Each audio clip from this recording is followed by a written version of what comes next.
ॐ मा स्कन्दमाता देवी स्तोत्रम् वन्दे वाञ्छितकामार्थे चन्द्रार्धकृतशेखराम् सिंहरूढा चतुर्भुजा स्कन्दमाता यशस्विनीम् धवलवर्णा विशुद्धचक्रस्थितो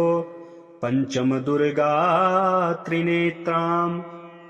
अभयपद्मयुग्मकराम् दक्षिण उरुपुत्रधराम् भजेम पटाम्बरपरिधानाम् मृदुहास्या नानालङ्कारभूषिताम् मञ्जीरहारकेयूरकिङ्किणी रत्नकुण्डलधारिणीम् प्रफुल्लवदना पल्लवाधराम् कान्त कपोलान् पीनपयोधराम् कमनीयाम् लावण्याम् चारु त्रिवलीनितम्बिनीम्। अथ स्तोत्रम् नमामि स्कन्दमाता स्कन्दधारिणीम् समग्रतत्त्वसागरम् पारपारगहराम् शिवाप्रभासमुज्ज्वलाम् स्फुच्यसागशेखराम् ललाटरत्नभास्कराम् जगत्प्रदीप्तिभास्कराम् महेन्द्रकश्यपार्चिताम् सनत्कुमारसंस्तुताम् सुरासुरेन्द्रवन्दिता यथार्थनिर्मलाद्भुताम् अतर्क्यरोचिरुविजाम् विकारदोषवर्जिताम् मुमुक्षुभिर्विचिन्तिताम् विशेषतत्त्वमुञ्चिताम् नानालङ्कारभूषिताम् मृगेन्द्रवाहनाग्रजाम् सुशुद्धतत्त्वतोषणाम् त्रिवेदमारभूषणाम् सुधार्मिकौपकारिणी सुरेन्द्रवैरिघातिनीम् शुभाम् पुष्पमालिनीम् सुवर्णकल्पशाखिनीम् तमोऽन्धकारयामिनीम् शिवस्वभावकामिनीम् सहस्रसूर्यराजिकाम् धनञ्जयोग्रकारिकाम् सुशुद्धकालकन्दला सुभृडवृन्दमञ्जुलाम् प्रजायिनी प्रजावते नमामि मातरं शतीम् स्वकर्मकारणे गतिम् हरिप्रया च पार्वतीम् अनन्तशक्तिकान्तिदाम् यशो अर्थभुक्तिमुक्तिदाम् पुनः पुनर्जगद्धिताम् नमाम्यहं सुरार्चिताम् जयेश्वरी त्रिलोचने प्रसीद देवी पाहि माम्। ॐ मा स्कन्दमाता देवी स्तोत्रम् वन्दे वाञ्छितकामार्थे चन्द्रार्धकृतशेखराम् सिंहरूढा चतुर्भुजा स्कन्दमाता यशस्विनीम् धवलवर्णा विशुद्धचक्रस्थितो पञ्चमदुर्गा त्रिनेत्राम् अभयपद्मयुग्मकराम् दक्षिण उरुपुत्रधराम् भजेम पटाम्बरपरिधानाम् मृदुहास्या नानालङ्कारभूषिताम् मञ्जीरहारकेयूरकिङ्किणी रत्नकुण्डलधारिणीम् प्रफुल्लवदना पल्लवाधराम् कान्त कपोलान् पीनपयोधराम् कमनीयाम् लावण्याम् चारु त्रिवलीनितम्बिनीम्। अथ स्तोत्रम् नमामि स्कन्दमाता स्कन्दधारिणीम् समग्रतत्त्वसागरम् पारपारगहराम् शिवाप्रभासमुज्ज्वलाम् स्फुच्यसागशेखराम् ललाटरत्नभास्कराम् जगत्प्रदीप्तिभास्कराम् महेन्द्रकश्यपार्चिताम् सनत्कुमारसंस्तुताम् सुरासुरेन्द्रवन्दिता यथार्थनिर्मलाद्भुताम् अतर्क्यरोचिरुविजाम् विकारदोषवर्जिताम् मुमुक्षुभिर्विचिन्तिताम् विशेषतत्त्वमुञ्चिताम् नानालङ्कारभूषिताम् मृगेन्द्रवाहनाग्रजाम् सुशुद्धतत्त्वतोषणाम् त्रिवेदमार्भूषणाम् सुधार्मिकौपकारिणी सुरेन्द्रवैरिघातिनीम् शुभाम् पुष्पमालिनीम् सुवर्णकल्पशाखिनीम् तमोऽन्धकारयामिनीम् शिवस्वभावकामिनीम् सहस्रसूर्यराजिकाम् धनञ्जयोग्रकारिकाम् सुशुद्धकालकन्दला सुभृड्वृन्दमञ्जुलाम् प्रजायिनी प्रजावते नमामि मातरं शतीम् स्वकर्मकारणे गतिम् हरिप्रया च पार्वतीम् अनन्तशक्तिकान्तिदाम् यशो अर्थभुक्तिमुक्तिदाम् पुनः पुनर्जगद्धिताम् नमाम्यहं सुरार्चिताम् जयेश्वरी त्रिलोचने प्रसीद देवी पाहि माम्। ॐ मा स्कन्दमाता देवी स्तोत्रम् वन्दे वाञ्छितकामार्थे चन्द्रार्धकृतशेखराम् सिंहरूढा चतुर्भुजा स्कन्दमाता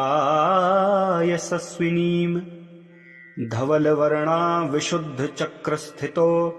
पञ्चमदुर्गा त्रिनेत्राम् अभयपद्मयुग्मकराम् दक्षिण उरुपुत्रधराम् भजेम पटाम्बरपरिधानाम् मृदुहास्या नानालङ्कारभूषिताम् मञ्जीरहारकेयूरकिङ्किणि रत्नकुण्डलधारिणीम् प्रफुल्लवदना पल्लवाधराम् कान्त कपोलानपीनपयोधराम् कमनीयाम् लावण्याम् चारु त्रिवलीनितम्बिनीम्। अथ स्तोत्रम् नमामि स्कन्दमाता स्कन्दधारिणीम् समग्रतत्त्वसागरम् पारपारगहराम् शिवाप्रभासमुज्ज्वलाम् स्फुच्यसागशेखराम् ललाटरत्नभास्कराम् जगत्प्रदीप्तिभास्कराम् महेन्द्रकश्यपार्चिताम् सनत्कुमारसंस्तुताम् सुरासुरेन्द्रवन्दिता यथार्थनिर्मलाद्भुताम् अतर्क्यरोचिरुविजाम् विकारदोषवर्जिताम् मुमुक्षुभिर्विचिन्तिताम् विशेषतत्त्वमुञ्चिताम् नानालङ्कारभूषिताम् मृगेन्द्रवाहनाग्रजाम् सुशुद्धतत्त्वतोषणाम् त्रिवेदमार्भूषणाम् सुधार्मिकौपकारिणी सुरेन्द्रवैरिघातिनीम् शुभाम् पुष्पमालिनीम् सुवर्णकल्पशाखिनीम्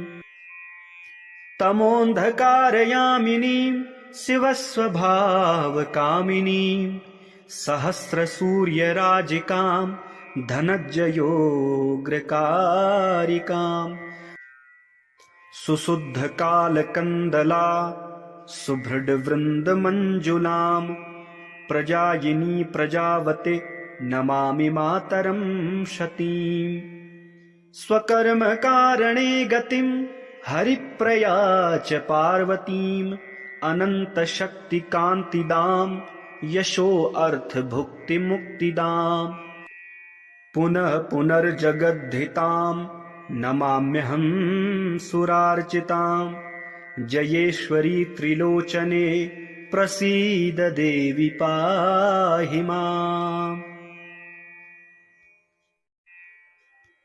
ॐ मा स्कन्दमाता देवी स्तोत्रम्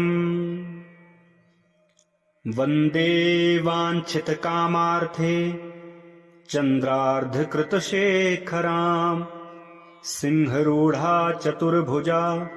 स्कन्दमाता यशस्विनीम् धवलवर्णा विशुद्धचक्रस्थितो पञ्चमदुर्गा त्रिनेत्राम् अभयपद्मयुग्मकराम् दक्षिण उरुपुत्रधराम् भजेम पटाम्बरपरिधानाम् मृदुहास्या नानालङ्कारभूषिताम् मञ्जीरहारकेयूरकिङ्किणी रत्नकुण्डलधारिणीम् प्रफुल्लवदना पल्लवाधराम् कान्त कपोलान् पीनपयोधराम् कमनीयाम् लावण्याम् चारु त्रिवलीनितम्बिनीम् अथ स्तोत्रम् नमामि स्कन्दमाता स्कन्दधारिणीम् समग्रतत्त्वसागरम् पारपारगहराम् शिवाप्रभासमुज्ज्वलाम् स्फुच्यसागशेखराम् ललाटरत्नभास्कराम् जगत्प्रदीप्तिभास्कराम् महेन्द्रकश्यपार्चिताम् सनत्कुमारसंस्तुताम् सुरासुरेन्द्रवन्दिता यथार्थनिर्मलाद्भुताम् अतर्क्यरोचिरुविजाम् विकारदोषवर्जिताम् मुमुक्षुभिर्विचिन्तिताम् विशेषतत्त्वमुञ्चिताम् नानालङ्कारभूषिताम् मृगेन्द्रवाहनाग्रजाम् सुशुद्धतत्त्वतोषणाम् त्रिवेदमारभूषणाम् सुधार्मिकौपकारिणी सुरेन्द्रवैरिघातिनीम् शुभाम् पुष्पमालिनीम् सुवर्णकल्पशाखिनीम् तमोऽन्धकारयामिनीम् शिवस्वभावकामिनीम् सहस्रसूर्यराजिकाम् धनञ्जयोग्रकारिकाम् सुशुद्धकालकन्दला सुभृडवृन्दमञ्जुलाम् प्रजायिनी प्रजावते नमामि मातरं शतीम् स्वकर्मकारणे गतिम् हरिप्रया च पार्वतीम् अनन्तशक्तिकान्तिदाम् यशो अर्थभुक्तिमुक्तिदाम् पुनः पुनर्जगद्धिताम् नमाम्यहं सुरार्चिताम्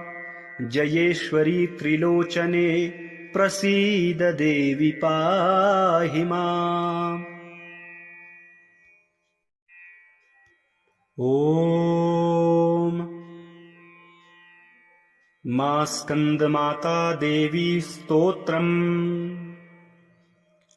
वन्दे वाञ्छितकामार्थे चन्द्रार्धकृतशेखराम् सिंहरूढा चतुर्भुजा स्कन्दमाता यशस्विनीम् धवलवर्णा विशुद्धचक्रस्थितो पञ्चमदुर्गा त्रिनेत्राम् अभयपद्मयुग्मकराम् दक्षिण उरुपुत्रधराम् भजेम पटाम्बरपरिधानाम् मृदुहास्या नानालङ्कारभूषिताम् मञ्जीरहारकेयूरकिङ्किणी रत्नकुण्डलधारिणीम् प्रफुल्लवदना पल्लवाधराम् कान्त कपोलान् पीनपयोधराम् कमनीयां लावण्यां चारुत्रिवलीनितम्बिनीम्। अथ स्तोत्रम्। नमामि स्कन्दमाता स्कन्दधारिणीं समग्रतत्त्वसागरं पार शिवाप्रभासमुज्ज्वलां स्फुच्यसागशेखरां ललाटरत्नभास्करां जगत्प्रदीप्तिभास्करां महेन्द्रकश्यपार्चितां सनत्कुमारसंस्तुतां सुरासुरेन्द्रवन्दिता यथार्थनिर्मलाद्भुताम् अतर्क्यरोचिरुविजां विकारदोषवर्जितां मुमुक्षुभिर्विचिन्तितां विशेषतत्त्वमुञ्चितां नानालङ्कारभूषितां मृगेन्द्रवाहनाग्रजां सुशुद्धतत्त्वतोषणां त्रिवेदमारभूषणां सुधार्मिकौपकारिणी सुरेन्द्रवैरिघातिनीं शुभां पुष्पमालिनीं सुवर्णकल्पशाखिनीं तमोऽन्धकारयामिनीं शिवस्वभावकामिनीं सहस्रसूर्यराजिकां धनञ्जयोग्रकारिकां सुशुद्धकालकन्दला सुभृड्वृन्दमञ्जुलां प्रजायिनी प्रजावते नमामि मातरं शतीं स्वकर्मकारणे गतिं हरिप्रया च पार्वतीं अनन्तशक्तिकान्तिदां यशो अर्थभुक्तिमुक्तिदां पुनः पुनर्जगद्धितां नमाम्यहं सुरार्चितां जयेश्वरी त्रिलोचने प्रसीद देवी पाहि माम्। ॐ मा स्कन्दमाता देवी स्तोत्रम् वन्दे वाञ्छितकामार्थे चन्द्रार्धकृतशेखराम् सिंहरूढा चतुर्भुजा स्कन्दमाता यशस्विनीं धवलवर्णा विशुद्धचक्रस्थितो पञ्चमदुर्गा त्रिनेत्राम् अभयपद्मयुग्मकरां दक्षिण उरुपुत्रधरां भजेम पटाम्बरपरिधानां मृदुहास्या नानालङ्कारभूषिताम्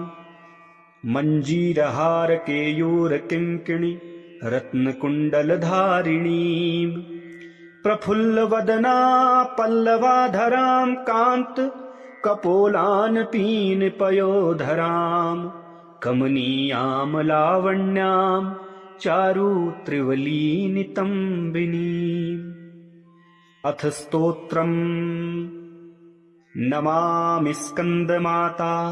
स्कन्दधारिणीं समग्रतत्त्वसागरं पार शिवाप्रभासमुज्ज्वलां स्फुच्यसागशेखरां ललाटरत्नभास्करां जगत्प्रदीप्तिभास्करां महेन्द्रकश्यपार्चितां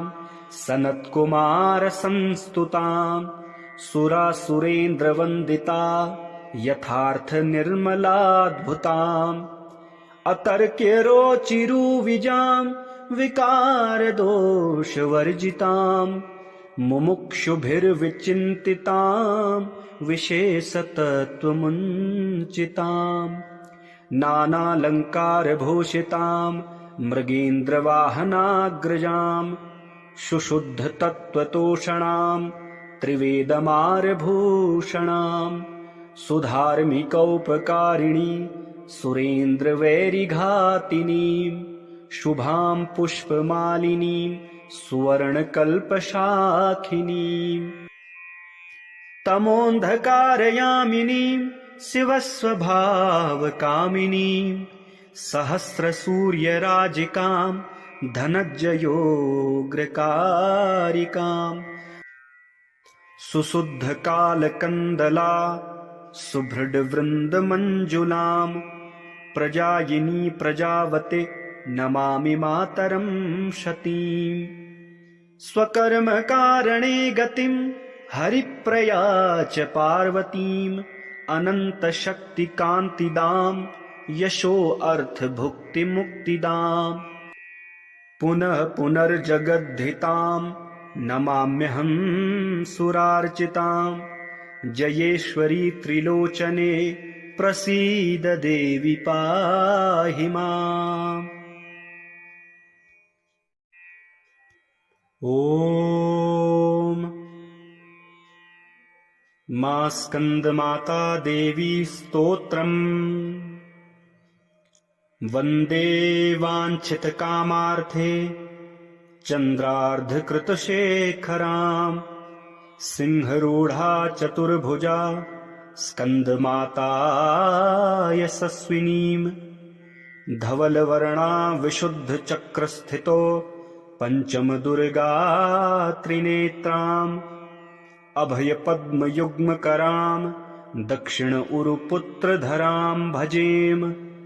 पटाम्बरपरिधानां मृदुहास्या नानालङ्कारभूषितां मञ्जीरहारकेयूरकिङ्किणी रत्नकुण्डलधारिणीं प्रफुल्लवदना पल्लवाधरां कान्त कपोलानपीनपयोधरां कमनीयां लावण्यां चारु त्रिवलीनितम्बिनीम् अथ स्तोत्रम् नमामि स्कन्दमाता स्कन्दधारिणीं समग्रतत्त्वसागरं पारपारगहरां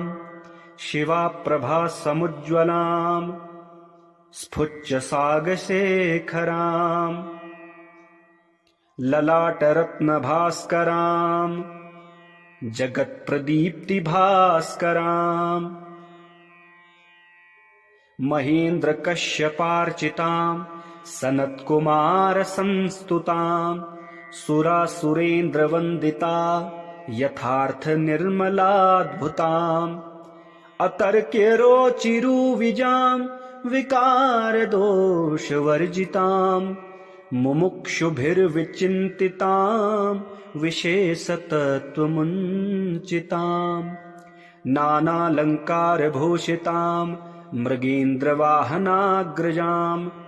सुशुद्धतत्त्वतोषणां त्रिवेदमारभूषणां सुधार्मिकौपकारिणी सुरेन्द्रवैरिघातिनीं शुभां पुष्पमालिनीं सुवर्णकल्पशाखिनीं तमोऽन्धकारयामिनीं शिवस्वभावकामिनीं सहस्रसूर्यराजिकां धनञ्जयोग्रकारिकां सुशुद्धकालकन्दला सुभृड्वृन्दमञ्जुलां प्रजायिनी प्रजावते नमामि मातरं शतीम् स्वकर्मकारणे गतिं हरिप्रया च पार्वतीम् अनन्तशक्तिकान्तिदां यशो अर्थभुक्तिमुक्तिदाम् पुनः पुनर्जगद्धितां नमाम्यहं सुरार्चितां जयेश्वरी त्रिलोचने प्रसीद देवी पाहि माम्।